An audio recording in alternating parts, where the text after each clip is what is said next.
Hi guys, welcome to another what I ate in a day video. তো প্রত্যেক দিনের মতো সকালটা শুরু করেছিলাম একটু চা দিয়ে।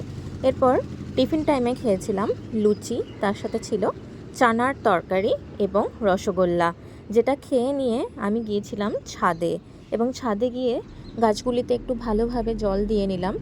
এরপর তোমাদের একটা কথা শেয়ার করতে চাই। দেখো, আমার মনে হয় পৃথিবীতে কেউ কিছুতে শান্তি পাক বা না পাক, খাবার খেয়ে একটু হলেও সে শান্তি অনুভব করবে এবং তৃপ্তি অনুভব করবে। তো যে কারণে আমার ব্লগটা শুধুমাত্র খাবার দাবারের ওপরেই থাকবে স্পেশালি। এরপর লাঞ্চে খেয়েছিলাম ভাত, শাক ভাজা, পাট শাকের ঝোল, পাঁচমেশালি একটি তরকারি এবং মাছের কালিয়া। এরপর বিকেলবেলা খেয়েছিলাম একটু পেঁপে আর বেদানা। এরপর আমার নিজের একটু কাজ ছিল, সেই কাজটাই করে নিলাম। তার সাথে একটু চাও বানিয়ে নিয়েছিলাম, তো সেই চাটা খেতে খেতে আমি আমার কাজটা সেরে নিলাম।